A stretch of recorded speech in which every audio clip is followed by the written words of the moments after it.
Hi there guys, how are you?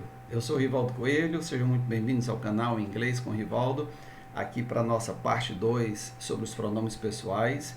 Deixa eu te dar uma dica, tá certo? Antes de você continuar nesse vídeo, se você iniciando a língua inglesa e não assistiu a aula 1, dá uma pausa nesse vídeo, vai lá na aula 1 e você, depois que terminar a aula lá, você vem para cá que você vai criar uma base.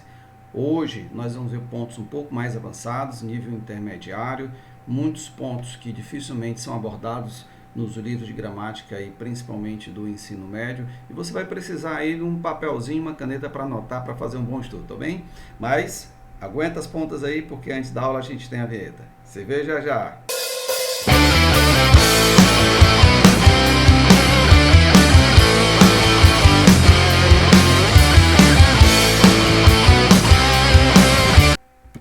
Pronto, pessoal, vamos lá então, né? Nós vimos aqui que isso aqui foi a aula anterior, tá certo? A gente viu todos sobre os pronomes pessoais. Esses aqui, o I, you, he, she, it, we, you, they, tem a função de sujeito, são subject, personal pronouns, por isso que eles são chamados assim, né? Pronomes pessoais de sujeito, por conta da sua função. Esses aqui, o me, you, him, her, it, us, you e them, são os object, personal pronouns, são chamados de pronomes pessoais do objeto, porque eles têm a função de objeto, direto ou indireto. E a gente viu algumas particularidades que a gente viu lá. Você observa que o he e o him, eles eram pronomes para identificar homens, pessoas do sexo masculino. O she e o her, pronomes para identificar mulheres e para identificar pessoas do sexo feminino. E o it, para coisas e animais. Aqui a gente vai agora se aprofundar um pouco mais, como eu falei. A gente vai ver que o he, que o she pode servir para animais, pode servir para carros, para nação, para navio, para moto, para tudo. E o it para pessoas. Então é por isso que eu falei, pega o papel, pega a caneta, porque aqui o nível é um pouquinho mais alto, tá bom? Então vamos lá, vamos nos concentrar no he, no she, no her, que agora a gente vai ver no papel para animais de estimação. Lembra dos pet shops, né? Shop é loja, então pet é animal de estimação. Então, pet shop, loja para animais de estimação. Então, eu posso usar o he, o she e o her, mais especificamente o her, embora eu tenha algumas situações que eu posso usar o him, eu vou deixar ficar só com o her aqui para ficar melhor, tá certo? Então, ó, animais de estimação para carros, para motos, para navios, para naves e barcos. Esses objetos, carros, motos, são só para os donos, tá certo, pessoal? Não é para todo mundo. É só para os donos ou, por exemplo, aquele que é o responsável, os marinheiros, por exemplo, por um navio. Então, eles carinhosamente chamam o navio de she. E se for o objeto, né, vai ser her, tá certo? Então, vamos lá aqui ver esse exemplo. O primeiro aqui diz, Toby, my schnauzer, is very smart. He wakes me up every morning to walk him. O Toby, meu schnauzer, é muito esperto. Ele me acorda todas as manhãs para levá-lo para passear. Você percebe, ó, que Toby, aqui é um schnauzer, é um cachorro, mas ele é um animal de estimação. Como é que eu sei que ele é um animal de estimação? Primeira coisa que a gente faz quando a gente leva um animalzinho para casa é batizá-lo. A gente dá logo o nome. Então ele faz como se fizesse parte ali da nossa família, né? Então o Toby, apesar de ser um cachorrinho da raça Schnauzer, ele é tratado com os pronomes pessoais he, se for uma fêmea, she, ok? Um outro exemplo. My brother has just bought a new bike and you can imagine how crazy he is about her. O meu irmão acabou de comprar uma moto nova e você não imagina como ele é doido por ela. Percebam aqui, ó, new bike. Não é uma pessoa, mas ele se referiu à sua moto nova como her, carinhosamente. E aqui uma particularidade com a palavra bike, tá certo? A palavra bike é um short form, uma forma contracta da palavra bicycle, bicicleta. E também é uma contração também, uma short form, uma forma contracta da palavra motorcycle, motocicleta. Então aqui normalmente a gente chama de moto, a gente traduziu aqui por moto ou motocicleta, tá certo? No exemplo 3 nós temos, how do you like your new car? Aí a resposta é, oh, she's the best I've ever had. O que você está achando do seu novo carro? Ah, ele é o melhor que já tive. Aqui ele chamou o carro car de she, feminino. Então no inglês, normalmente o car ele não tem definição de gênero. Em português, sim, carro tem definição de gênero. Carro, em português, é um substantivo masculino, o carro, tá certo? Em inglês, não. Por isso que eu coloquei aqui até entre colchetes, tá certo? Na tradução. O he e o she, eles também são utilizados para designar os gêneros dos animais. Eu, por exemplo, eu vejo um animal de longe, eu não sei se ele é uma fêmea, se aquele animal é fêmea ou se aquele animal é macho. Então eu uso o pronome pessoal he, se for macho, eu uso o she, se for fêmea. Então esse exemplo aqui da Bíblia, da New International Version, 1984, lá de 1984, que é o de Provérbios, a tradução, o texto de Provérbios, capítulo 30, versículos de 29 a 31, diz: There are three things that are steadily in their stride, four that move with steady bearing: a lion, mighty among beasts, who retreats before nothing, a strutting rooster, agora ó, a he-goat, and a king with his army around him. A tradução livre da Bíblia, aqui, da versão Almeida, né, revista atualizada, foi: há três que têm passo elegante, sim, quatro, que andam airosamente. O leão, o mais forte entre os animais, que por ninguém torna atrás. O galo, que anda ereto. Agora veja, o bode e o rei, a que não se pode resistir. He-goat. Normalmente, a palavra goat, ela é isolada, ela é traduzida por cabra, mas ela pode ser também traduzida por bode.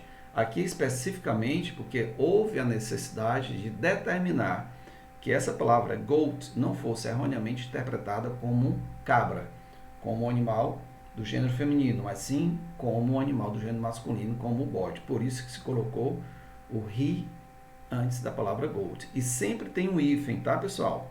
Sempre tem um hífen. Você vai para um circo, chegou um circo na sua cidade, tem um elefantezinho lá, um pouquinho distante, você não sabe se aquele elefante é um he ou é um she, ou seja, você não sabe se é macho ou se é fêmea, então você faz a pergunta: Is that elephant a she? Aquele elefante é fêmea? Se eu quisesse perguntar se aquele elefante é macho, eu diria: Is that elephant a he? Aquele elefante é macho. E aí eu determinaria o sexo do elefante, ok? Agora a gente vai ver um pouquinho mais pesado aqui na expressão, mas vocês não se preocupem, porque a gente não vai focar nessas relative clauses. Nosso objetivo aqui exclusivo são os pronomes pessoais. Então, se eu tiver essa expressão, ó, it is I, ou it is he, ou it is she, os pronomes pessoais do sujeito. Um verbo to be no presente, ou se for no passado, um verbo to be no passado was, it was I, it was he, it was she. E depois dessa expressão eu tiver um pronome relativo, um relative clause. Em inglês, quando a gente vai estudar gramática mesmo, as relative clauses elas são traduzidas por orações subordinadas adjetivas. Isso é um terror na língua portuguesa, para a gente ver. Mas não se preocupe, o inglês é bem diferente, bem simples. E a gente vai ver isso aí com detalhe para você realmente aprender legal, sem estresse, quando a gente chegar lá na nossa aula, que a gente vai fazer relativa ao capítulo 11 da minha gramática, né? Lá vai ter o capítulo 11 exclusivamente para as orações subordinadas adjetivas, os relative clauses, ok? Então, quando a gente tem essa expressão com a relative clause, a gente escreve dessa forma: It is he, ok, o que faz a relative clause? O pronome relativo who. Então, para a gente vai saber, só o who e o that é o que vai nos importar, que vocês vão ver já já, tá certo? Bem simples. Então, it is he who is calling you every day. Qual seria a tradução? É ele quem está te ligando todos os dias. Eu tenho aqui o pronome he, no papel de sujeito. Aqui eu não tenho o nome de uma pessoa, eu tenho um pronome. E logo depois desse pronome pessoal, eu tenho who, que é um pronome relativo. Essa estrutura, ela é gramaticalmente correta, porém ela é muito formal, tá certo? Não se usa no dia a dia. It was I who made the question. Outro exemplo, você vê bem, ó, fui eu quem fez a pergunta. Mas aqui eu tenho, ó, mais uma vez o pronome, na função de sujeito aqui, I, seguido de who, certo? Fui eu quem fez a pergunta. Outra particularidade, se eu tiver a expressão the person, a pessoa, ou the one, e depois eu tiver um pronome relativo, normalmente aqui o pronome relativo vai ser o that. Mais uma vez, eu digo para você, não se preocupe, lá no capítulo 11 a gente vai ter uma aula específica para ver o uso de who, o uso de that, tá? Não se preocupe. Então aqui o exemplo é: I was the person, I was the one that made the question.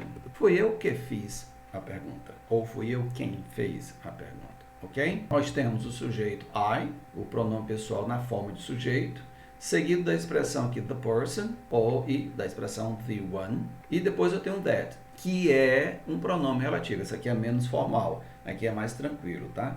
Aqui só uma particularidade. Vocês perceberam que isso aqui é um artigo definido, tá? Significa o, a, os, as. Artigo definido. Normalmente a pronúncia dessa palavra é the. A gente escuta muito the. The. Mas quando, não sei se você prestou atenção, quando eu fui pronunciar antes disso aqui, isso aqui, na realidade não é o numeral 1, o one, a gente vai ver isso aqui mais na frente, é um pronome indefinido, tá? Significa, se refere a pessoas, é como se fosse a palavra gente, a gente, a separa gente, tá certo? É pessoa. Como eu tenho um som vocálico aqui, então esse artigo definido, a pronúncia dele muda de the para the. Então, I was the person, I was the one that made the question. Fui eu que fiz a pergunta, ok?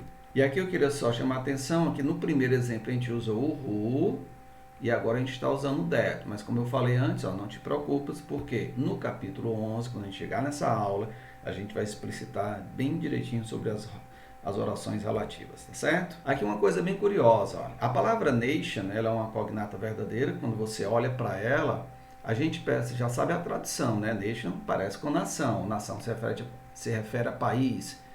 Bom, então a palavra nation aqui, quando a gente está escrevendo a frase, vai se referir a ela, tendo-a escrito previamente, a gente vai ter que usar o pronome pessoal she. Se a gente usar a palavra country, que significa país, aí a gente vai usar. Country pode significar também interior, tá? Cidade do interior.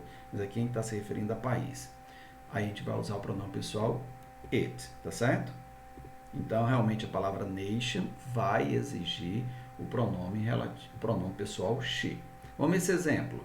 Brazil is such a large nation. Olha só agora. She receives lots of tourists every year. O Brasil é realmente uma grande nação. Ela, a nação brasileira, recebe muitos turistas todos os anos. Se eu for reescrever essa frase, tirando a palavra nation e no lugar da palavra nation, colocando a palavra country, eu vou ter que mudar o pronome pessoal de she para it. Se você percebeu aqui, é a mesma frase. Brazil is such a large country.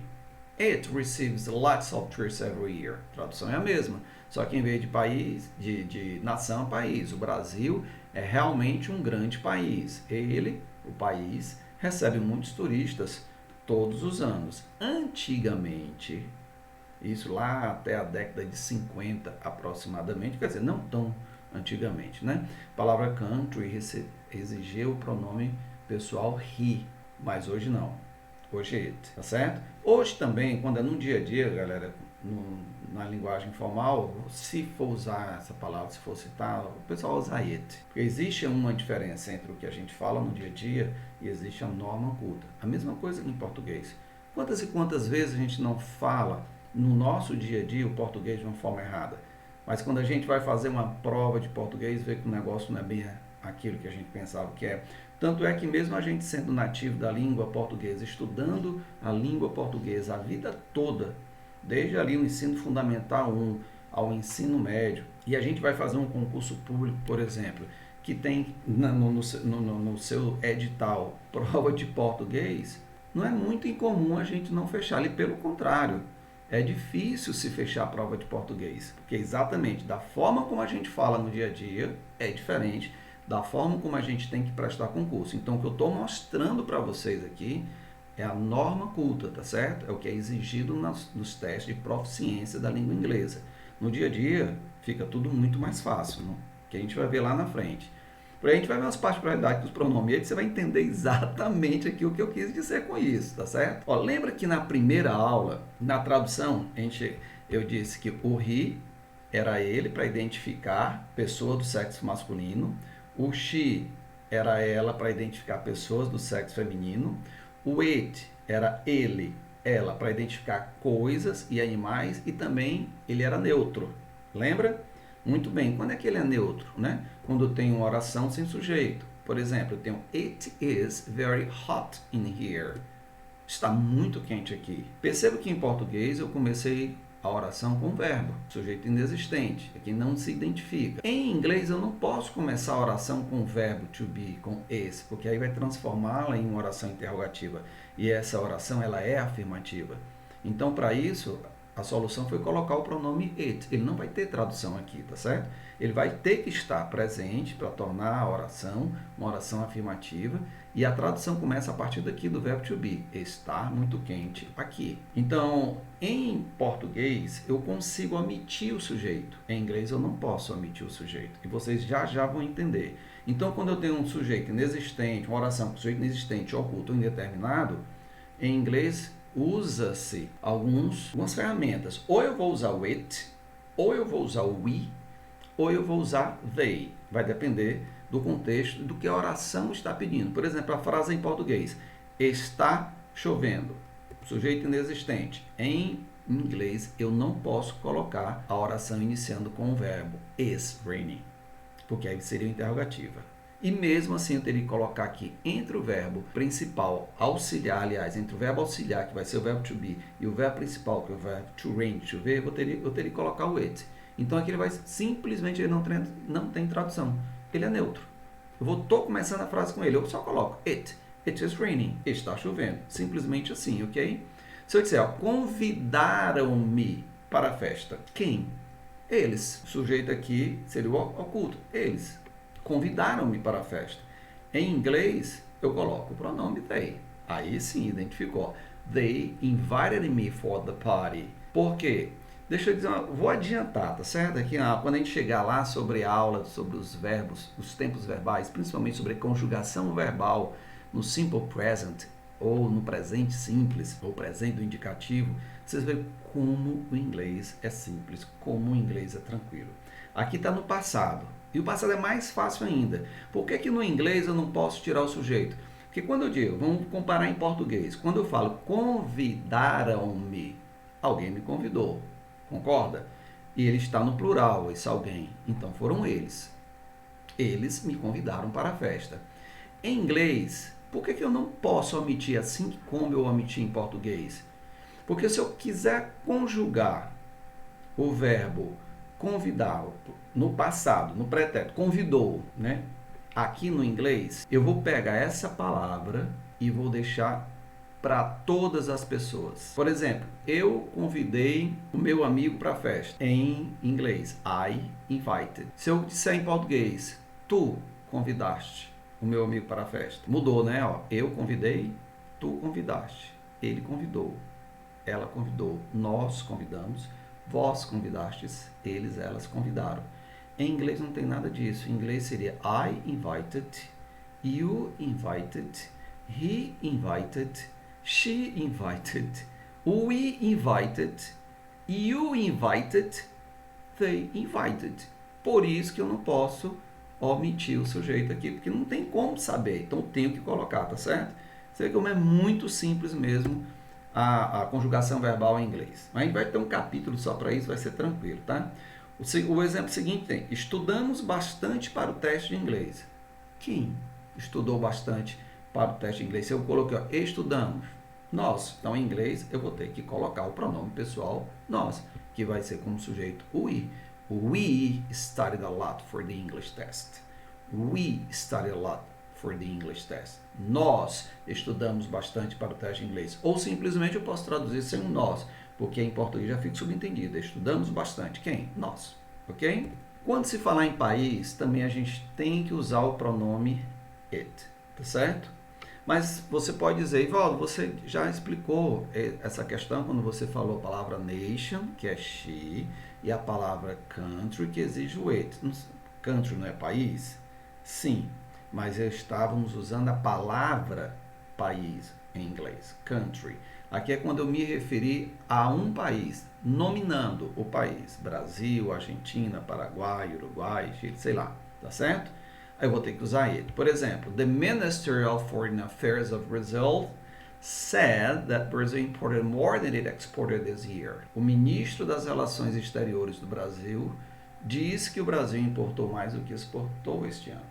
Então, se eu estou me referindo a um país, Brasil, eu vou ter que usar o pronome it, porque não é pessoa. Aí é uma regra normal, tranquilo. Só foi importante colocar isso aqui para que você não se confundisse, porque nation se refere também a um país. E aí você poderia, vai ser she, vai ser it, certo? Somente por isso. Agora, olha só essa regra. Essa regra, para mim, é a mais estranha de todas. A gente viu lá no princípio, na aula 1, que o he identifica homens, o she identifica mulheres, o it identifica coisas e animais. Nós vimos agora há pouco que o he, que o she pode identificar também animais e pode identificar coisas. E agora nós vamos ver que o it pode identificar pessoas, principalmente crianças e bebês. É meio estranho, né? Mas é o que a norma gramatical diz. Então, se eu tiver, por exemplo, palavra child, o que significa a palavra child? Criança. E a palavra baby, que significa bebê, se eu tiver na frase, e se eu for dar uma frase seguinte, se referindo a baby ou a child, aí eu vou ter que usar it. Por mais estranho que pareça, tá certo? E só para você tirar a dúvida, olha só essa frase. Você vai identificar logo quando eu ler, quando eu traduzir. Get up. Take the young child and its mother and run to Egypt. Conseguiu identificar de onde é essa frase? Deixa eu dar a tradução aí que você vai saber. Ó. Levanta, pega a criança e sua mãe e foge para o Egito. Essa frase é tirada da Bíblia. Mateus, capítulo 2, versículo 20. Esse texto está se referindo ao menino Jesus, quando o anjo, né, apareceu lá em sonho para José e disse, ó, pega a criança e a mãe dela. Its é um adjetivo possessivo que se refere ao pronome it. Aqui eu tenho um sujeito, aqui eu tenho um objeto, aí depois a gente vai ver na aula seguinte, its, que é o adjetivo possessivo, e depois o its, mesmo escrito, é o pronome possessivo. Então, por que que o anjo, mesmo conhecendo, mesmo sabendo o sexo de Jesus, ele usou its? Porque o anjo fala gramaticalmente correto. O inglês do anjo é perfeito. É só por isso. Então, ele usou a palavra child. Então, usou it. Lembra que eu falei agora há pouco, galera? Isso aqui é a norma gramatical. Hoje em dia, esquece isso no dia a dia, tá certo? Tanto é que a Bíblia, hoje, ela nem usa mais o he, o it. Ela usa he. Se você pega uma tradução da Bíblia hoje em dia, pega esse mesmo versículo aqui em inglês, e é fácil, se você não tiver uma Bíblia em inglês em casa, vai no Google em inglês e pega, e você vai olhar Mateus capítulo 2, versículo 20, lá vai dizer assim, ó, get up, take the young child and his mother and run to Egypt. Por quê? Porque his vai estar na terceira coluna, quando a gente vê, que a gente, ó, he, sujeito, o him, objeto, e his, H-I-S, que a gente vai ver lá na frente, tá certo? Não vamos atropelar as coisas aqui não, só para você ficar atento. Então, se você, ó, algumas dicas agora na prática, no dia a dia do inglês, tá? Você está nos Estados Unidos, está visitando um casal de amigos americanos. Chegou lá, tem um pet, tem um cachorrinho, tem um gatinho, evita chamar de it. He ou she. Tem um bebezinho, tem uma criancinha e você não sabe o sexo, evita chamar de it. Chama de he, de she. Usa de discernimento. Pergunta, what's the name of the baby?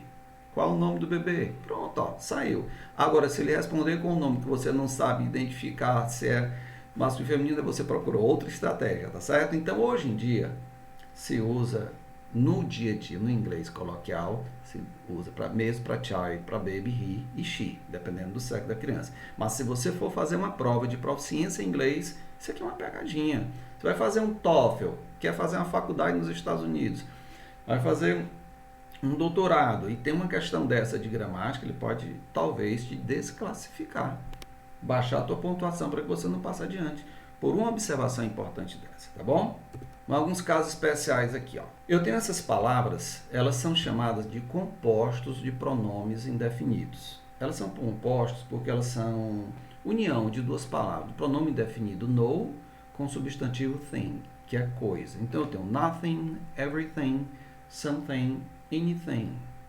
Mas eu não vou me deter aqui em tradução, e não se preocupe com isso, porque a gente vai ter uma aula específica. Essa aula é referente ao capítulo 10 lá da minha gramática. Então a gente vai ter, quando chegar lá na vez do capítulo 10, a gente vai ter uma aula inteira sobre pronome definido, inclusive como é que eu formo esses compostos aqui, ok? Então eu tenho a frase, something is wrong, isn't it?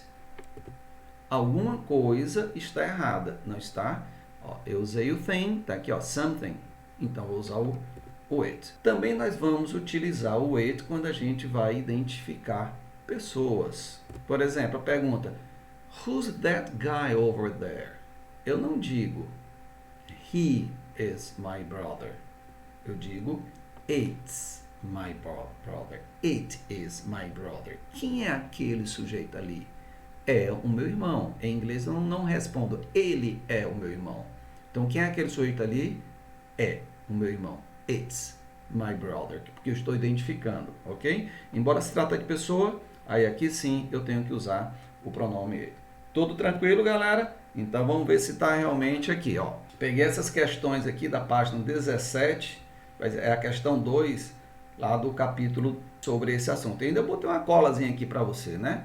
Para a gente facilitar aqui o nosso trabalho. Lembrando que essa primeira coluna, só recapitulando, pronomes pessoais do sujeito, tem a função de sujeito, vem antes de verbo.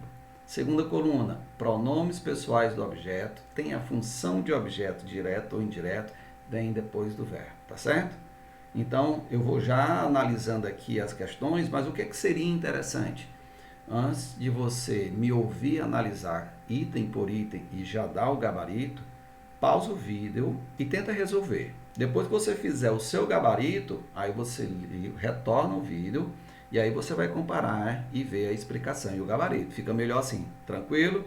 Então vamos lá. O item A diz I'll tell. Esse I, apóstrofe LL, é a contração do futuro simples I will, que a gente vai ver lá na frente, ok? I'll tell, espaço, as soon as he arrives. O que está sublinhado aqui? É o he. Então ele quer que complete aqui com um desses pronomes aqui nessa lacuna. Ora, está se referindo a he. Eu tenho uma frase começada com o pronome pessoal do sujeito, I. Então, obviamente, isso aqui vai ser um verbo, mesmo que eu não saiba a tradução, porque está aqui no meio da frase, vem depois do verbo. Se vem depois do verbo, é objeto. Então, a resposta aqui vai ser, tem que ser desse lado aqui, não pode ser nenhum desses. Se o pronome aqui sublinhado, se a palavra sublinhada é o pronome he, qual é o objeto referente a he? Him. Então, a resposta é aqui, ó. Você já marca o item A, aqui vai ser him. Então, I'll tell him as soon as he arrives. Eu direi a ele tão logo ele chegue. Eu direi a ele assim que ele chegar. Pode ser uma das duas traduções, ok? Acertou essa daí? Vamos para B. I'll call Nicole right away. Quem está sublinhado aqui? Nicole. Nicole é o nome feminino. Então, eu tenho aqui as possibilidades. She ou her. Eu já elimino um bocado, né? O as, o they, o them, o me. Opa, não tem nenhum she para eliminar. Ficou fácil, né? Se eu olhar aqui, realmente vai ser her. Mas vamos saber por quê. Porque ela está depois do verbo. Ó. I'll call Nicole right away. Eu vou ligar para Nicole agora mesmo. Eu vou ligar para Nicole imediatamente. Right away. Ok? Vamos para C? Acertou também essa? Show de bola. The kids are playing video game. O termo sublinhado aqui é the kids. Está no início da palavra, está no plural. Se está no início da palavra, tem que ser a primeira coluna. Se está no plural, ó. Vamos lá aqui para they. Vamos ver. Eu vou eliminar o as, que o as está aqui, né? Na segunda. Vou eliminar o them, porque também está na segunda. Vou eliminar o me, porque também está na segunda. Então, só me restou they. Então, the kids are playing video game. Os garotos, os meninos, estão brincando de videogame. Ou estão jogando videogame. Acho que essa aqui você acertou, né? Vamos lá para D. The Smiths always take their kids with when traveling. The Smiths always take their kids with when traveling. Termo sublinhado, the Smith, eles, os Smiths. Então, take that kids with, se aqui é plural, se aqui é they, e se aqui é objeto, só tem uma solução, them. The Smiths always take their kids with them when traveling. Os Smiths sempre levam seus filhos com eles quando viajam, ok? Espero que você tenha acertado essa tranquilo, né? Deixa eu, antes de passar para ela, dar só um toque, vou adiantar aqui um toque de pronúncia não, de escrita, sobre a palavra traveling. Talvez você veja essa palavra aqui escrita com 2 L's, traveling. Não está errado, tá certo? Tanto faz eu escrever traveling com L, mas o inglês americano com traveling com 2 L's, inglês britânico. O inglês britânico está obedecendo a regra, o americano não está obedecendo a regra, mas ambas as formas, elas são consideradas corretas. Obviamente, se você for fazer um teste de IELTS, um teste de TOEFL, e tiver, eu acredito que não, mas se tiver para opção A, traveling com L, opção B, traveling com 2L, aí você opta para 2Ls, tá certo? Mas eu nunca vi um teste do TOEFL uma questão dessa, mas pode ser que exista. O fato de eu nunca ter visto não quer dizer nada, né? Então vamos lá para E. Ixi, eu já dei o gabarito, né? Tá apressada. Então vamos lá. Acho que você não viu nada. The teacher asked Juliana and me to write an essay for tomorrow morning. Olha o que temos sublinhado. Juliana and me. Juliana e eu. Ora, se eu tenho a Juliana e eu, qual o pronome pessoal que vai substituir o termo Juliana e eu? Alguém e eu. É nós. Na hora que eu me insiro, virou nós, que eu vou falar. Juliana, José, Ricardo e eu é nós. Juliana, José, Ricardo, o mundo inteiro e eu, nós. Então, nós eu tenho o I, eu tenho as. Está no meio da frase, vai ser o quê? As. Mesmo porque eu nem tenho o I aqui para optar. Fica bem fácil, bem tranquilo, né? Então, vamos para a questão mais difícil, né? Que é o item F. Don't look at like that. I'm just kidding. Sobrou só o me, né? Vamos traduzir, ó. Don't look at me. Não olhe para mim desse jeito. Eu estou só brincando, né? Don't look at me like that. I'm just kidding. Então, o gabarito fica E, C, D, F, A e B. Ok? Espero que você tenha acertado. Tranquilo? Então, galera, assim, o segredo de a gente aprender qualquer coisa é a prática, é fazer exercício, é estudar 1, 2, 3 vezes. Na realidade, a gente tem que tomar tempo para isso. Não existe receita mágica, não existe metodologia de ensino que vai fazer abrir assim a tua cabecinha e colocar o conhecimento uma única vez, fechar, você aprender tudo. Isso aí ficção científica. A repetição é a mãe da retenção. Eu ouvi essa frase, pronto, e não esqueci. A repetição é a mãe da retenção. Então, reveja esse vídeo novamente, apaga tudo isso aqui, o gabarito, e faz novamente, agora você sozinho, e depois confere, e procura, não é acertar, procura entender o porquê. Tá certo? Show de bola? Muito bem, grande abraço. Não esquece aí de compartilhar essa aula, tá bom? E é isso aí, galera. Não esquece de curtir essa aula, de compartilhar, de se inscrever no canal, tá certo? Vamos fortalecer o canal para que a gente possa alcançar muito mais gente que precisa, assim como você, de aprender a língua inglesa, essa língua tão importante no nosso dia a dia, ok? A gente se vê na próxima aula. See you there then. Bye, bye.